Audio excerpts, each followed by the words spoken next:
हाँ जी। कैसे हैं आप सब? बढ़िया। हाँ जी, बहुत बढ़िया सर। तो लेक्चर्स देखे, सेशंस देखे आपने? समझ आ रहे हैं? अच्छा लग रहा है तो प्लीज सब्सक्राइब कीजिए ना फिर। चलिए, कल क्या किया था हमने उसको देखते हैं, फिर आगे बढ़ते हैं। कल हमने सब्जेक्ट मैटर ऑफ स्टैट से स्टार्ट किया था। उसमें हमने देखा था descriptive statistics and inferential statistics. Descriptive में हमने बात किया था कि ये क्या है, ये उन दो मेथड्स की बात करता है जिससे हम कलेक्ट कर सकते हैं डेटा को, प्रेजेंट कर सकते हैं डेटा को, ठीक है, और एनालाइज कर सकते हैं डेटा को। हमने बात की थी कि वो एस्टिमेशंस, वो मेथड्स ऑफ सेंट्रल टेंडेंसी जैसे एवरेज, मीन, मीडियन, मॉड, ठीक है, डिस्पर्जन की बात की थी, स्टैंडर्ड डेविएशन, वेरिएशंस, ठीक है, इन सब की बात करके चले थे हमने। ठीक है, उसके बाद हमने इन्फ्रेंशियल की बात की थी। कह रहा है कि ये इन्फ्रेंशियल जो है ना, ये उन मेथड की बात करता है जिससे हम कंक्लूजन ड्रॉ कर सकते हैं फ्रॉम ए पर्टिकुलर यूनिवर्स और पॉपुलेशन। ठीक है, हमने एग्जाम्पल भी लिया था एक कॉलेज में क्लासरूम का, जिसमें हमने 50 स्टूडेंट्स का में से 5 का सैंपल लेके एवरेज वेट निकाला था, तो वो इन्फ्रेंशियल था। उसके बाद हमने लिमिटेशन की बात की थी। हमने बात की थी कि स्टैटिस्टिक्स में भी लिमिटेशंस हैं और उसमें कितनी लिमिटेशंस थी वो देखी थी, क्योंकि ये सिर्फ फर्स्ट देखा था हमने कि न्यूमेरिकल टर्म्स में बात करके चलता है, क्वालिटेटिव टर्म की तो बात ही नहीं करता, क्वांटिटेटिव टर्म्स में बात करके चलता है। ठीक है, विजडम, फ्रेंडशिप, हेल्थ, इन सब की बात नहीं करता, तो ये एक लिमिटेशन होगी। दूसरी, एग्रीगेट में बात करता है, सिंगुलर टर्म में बात नहीं होती, किसी सिंगल की बात नहीं कर सकते। हमने पर कैपिटा इनकम देखी थी, जरूरी नहीं है हर बंदे की पर कैपिटा इनकम सेम हो। उसके बाद हमने होमोजेनिटी ऑफ डाटा, ठीक है, वो देखा था। होमोजीनियस डाटा जरूरी है, हेट्रोजीनियस नहीं हो सकता। हाइट, वेट एंड क्या कहते हैं, एज, इन सबको अलग अलग रख के हम कोई कंपैरिजन नहीं निकाल सकते, कोई रिलेशन नहीं निकाल सकते, इसलिए हमें सेम डेटा, होमोजीनियस डेटा चाहिए होता है। ठीक है, रिजल्ट्स ट्रू है on an average, average wise he true है, जरूरी नहीं है कि एरर फ्री है या कुछ भी है। एवरेज वाइज ट्रू है बट वो एक्यूरेट नहीं हो सकते। विदाउट रेफरेंस रोंग हो सकते हैं। विदाउट रेफरेंस में हमने बात की थी कल, ग्रोथ और डिक्लाइन में दो इंडस्ट्रीज की बात करके चले थे हमने। हो सकता है अर्निंग पर ईयर दोनों की से मतलब on an average earning same आ रही हो, पर ईयर एक का डिक्लाइन हो एक का ग्रोथ हो, मुझे इन्वेस्टमेंट करनी हो तो मैंने रेफरेंस बिना दिए मैं कैसे काम चला सकता हूं। ठीक है, हमने ये बात करी। उसके बाद हमने बात की थी कि ये एक्सपर्ट्स द्वारा यूज किए जा सकते हैं। स्टैटिस्टिक्स की जिसको नॉलेज है वही इसको यूज कर सकता है, लेमैन इसको अच्छे से यूज नहीं कर सकता, रिजल्ट्स उससे रोंग आ सकते हैं।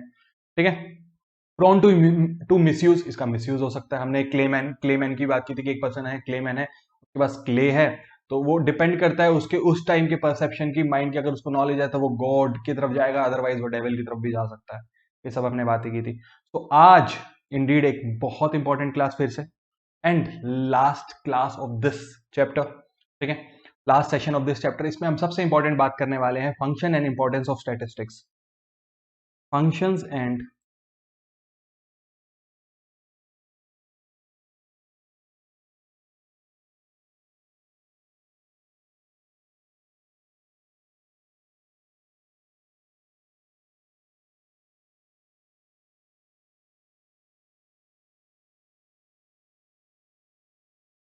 इंपॉर्टेंस ऑफ स्टैटिस्टिक्स की बात करते हैं।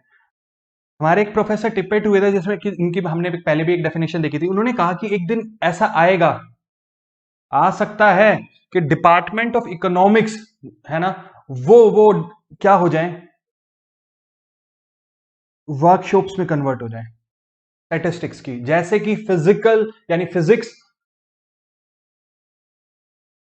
एंड केमिस्ट्री है, वो सब्जेक्ट अधूरे हैं उनकी लेबोरेटरीज के। जब तक हमने उनको प्रैक्टिकल लेबोरेटरीज में नहीं किया तो हमने क्या फिजिक्स और केमिस्ट्री पढ़ी। तो हम यही कह रहे हैं टिप्पेट जी कि इकोनॉमिक्स में भी एक दिन ऐसा आएगा जहां सिर्फ स्टैटिस्टिक्स की वर्कशॉप्स होने लगेंगी। ठीक है, उसी के बेस पे सारे काम किए जाएंगे। ठीक है, तो ये बात उन्होंने बोली, पहली बात। अब तो इन्होंने बात करनी है फंक्शंस एंड इंपॉर्टेंस की। ठीक है, तो सबसे पहला, quantitative expression of economic problem. ठीक है, फंक्शन क्या है स्टैटिस्टिक्स का? सबसे पहली बात, स्टैटिस्टिक्स जब से हमने स्टार्ट किया एक ही बात हम कर रहे हैं, quantitative terms, quantitative terms, quantitative term, numerical data, numerical data, numerical data. तो इकोनॉमिक्स में कोई भी प्रॉब्लम आ रही है, कोई भी प्रॉब्लम आ रही है, तो उसको हम कैसे एनालाइज करते हैं? सबसे पहले हम उसको न्यूमेरिकल टर्म्स में लाते हैं, यानी क्वांटिटेटिव एक्सप्रेशन में कन्वर्ट करते हैं। उसी से ही देखते हैं हमें रिजल्ट कैसे मिलते हैं, क्वांटिटेटिव टर्म्स में मिलते हैं, तभी हम कोई चीज को एनालाइज करके प्रॉब्लम्स को देख पाते हैं। तो कह रहा है any economics problem of price rise और the problem of shrinking exports. कैसे? अब किसी साल एक्सपोर्ट कम हुआ तो आप कैसे देख पाओगे? पिछले साल का डेटा देखोगे कि XYZ करोड़ का एक्सपोर्ट, इस साल का डेटा देखोगे XYZ अमाउंट का एक्सपोर्ट, तो कितना डेटा है, मतलब कितना एक्सपोर्ट लास्ट ईयर था उसके कंपैरिजन में इतना इस ईयर है, तो ज्यादा है या कम है आपको न्यूमेरिकल डेटा से ही पता चल पाएगा। ठीक है, तो first task of the economics is to understand the magnitude, magnitude मतलब तीव्रता, क्या किस हिसाब से किस रेट से चीजें चेंज हो रही हैं, तो वो कैसे पता चल पाएगा, क्वांटिटेटिव एक्सप्रेशन से पता चल पाएगा। ठीक है, तो एक एग्जांपल दिया हुआ है प्रॉब्लम ऑफ अनएम्प्लॉयमेंट के लिए। ठीक है, तो हम कह रहे हैं कि 20% of the Indian working population is unemployed. ठीक है, और दैट बिटवीन 2005 से 90 the percentage of unemployment working population has tend to increase from 18%। ठीक है, कह रहे हैं कि हमने बोला 20% of Indian working population is unemployed, ये क्या है, एक क्वांटिटेटिव एक्सप्रेशन ही है, क्वांटिटेटिव डेटा, ये न्यूमेरिकल डेटा है जिससे हम कंसिडर करके आगे चल रहे हैं, तो ये एक इंपॉर्टेंट फंक्शन हो गया। ठीक है, दूसरी बात करते हैं, इससे हम क्या कह रहे हैं, इंटरसेक्टोरल और इंटरटेम्पोरल कंपैरिजन। इंटरसेक्टोरल का कंपैरिजन मतलब होता है across different sectors, across different sectors हम कंपैरिजन करके चल रहे हैं।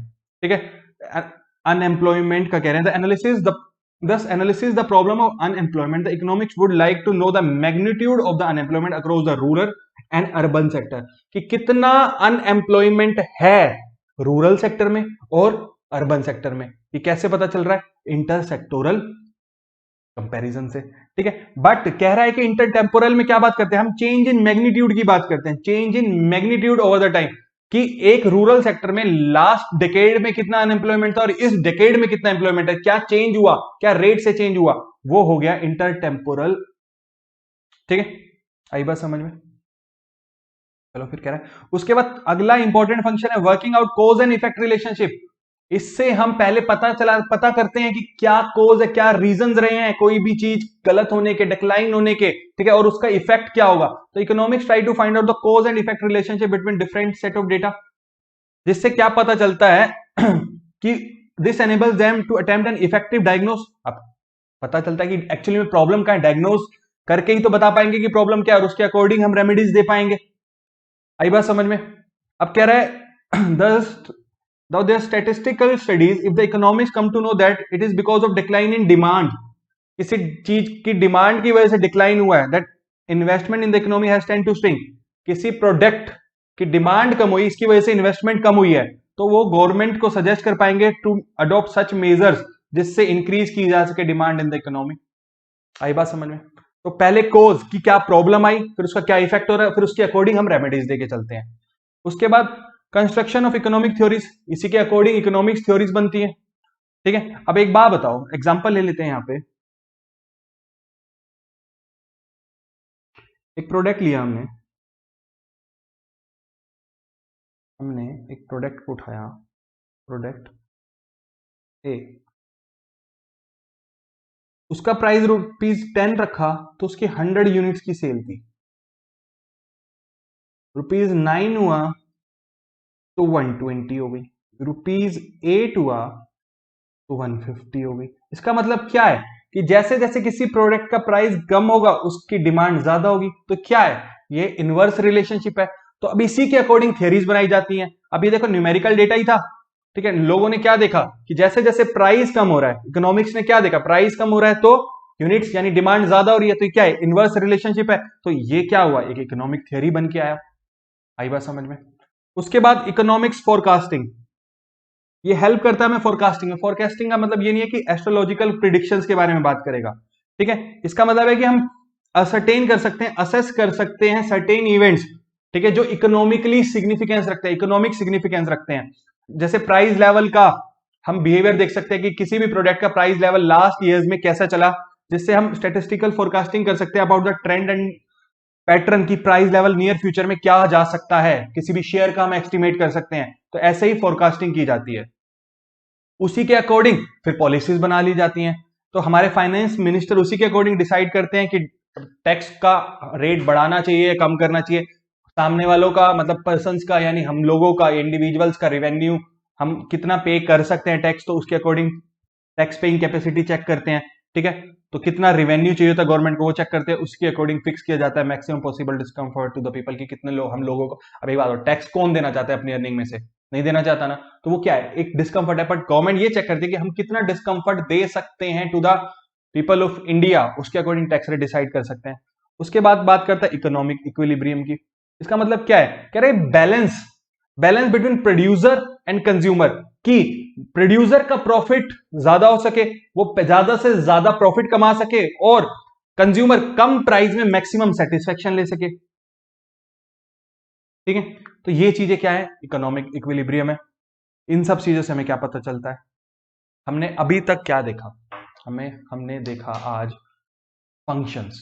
फंक्शंस में सबसे पहले हमने बात करी क्वांटिटेटिव एक्सप्रेशन वाली, ठीक है, जिससे हम इकोनॉमिक प्रॉब्लम्स को पता करते हैं। उसके बाद इंटरसेक्टोरल एंड इंटरटेम्पोरल कंपैरिजन, सेक्टोरल में डिफरेंट सेक्टर और उसमें सेम सेक्टर में मैग्नीट्यूड की बात करी हमने।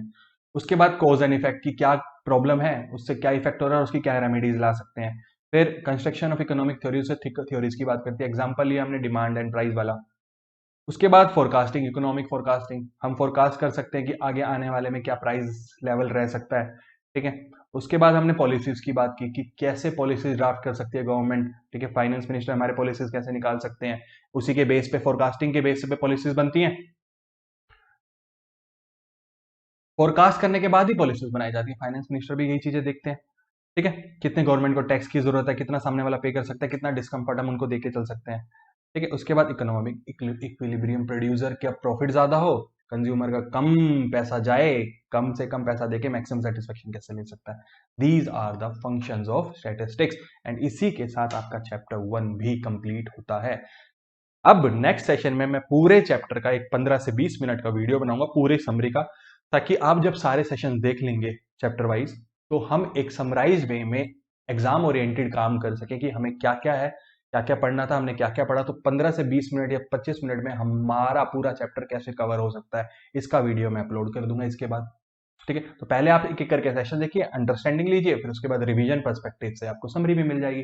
ठीक है, तो ऐसे ही हर चैप्टर वाइज भी हम करेंगे। ठीक है, सो प्लीज आपको अगर अच्छा लग रहा हो ऑनेस्टली, तो प्लीज लाइक कीजिए वीडियो को, सब्सक्राइब कीजिए, अपने फ्रेंड्स के साथ शेयर कीजिए, ताकि मोस्टली लोग इसका बेनिफिट उठा सकें और हम सब मिल के कुछ अच्छा कर सकें, और हम भी मोटिवेट हो सकें आपके लिए रोज नए नए एग्जाम्पल्स के साथ वीडियोस ला सके। ठीक है, थैंक यू, बाय।